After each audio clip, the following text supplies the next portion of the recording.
One thing to watch out for if you were to replicate this build is you're going to want to remove the middle standoff in the top row because, like many Threadripper boards, this one doesn't actually have a screw hole there to make more room for power delivery.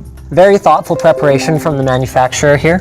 You can see even this fan cable up here has been carefully routed above the I/O so that it doesn't get in your way when you're trying to install your motherboard. One of the things Linus said about this case is that with the right fan control setup in the BIOS, and of course, assuming that you connected your fans to the correct headers, the paper manual for the motherboard apparently had horrible pictures, and you got the CPU and system fan headers the opposite way around for the first build.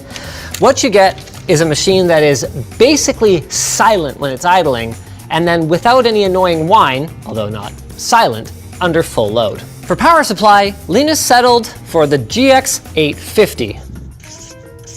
And I do mean settled, because parts availability due to the pandemic has made it difficult to find some specific parts. In fact, we even had to switch out to a GX650 for our build because not even Seasonic could provide us with a GX850 directly. Now, as with the motherboard, Linus cares a lot about power delivery basics.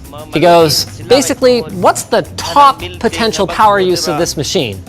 Okay, I'm gonna pick a power supply with 2x that rating and then look for reviews and reputable brands. This is a good strategy for a couple of reasons. Number one, it means that you are basically guaranteed to not underbuy your power supply, which is an obvious problem.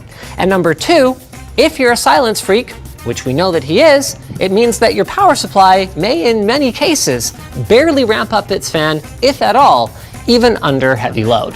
Hey, yeah, it's clean. It's clean, boys. That Linus knows how to build a computer.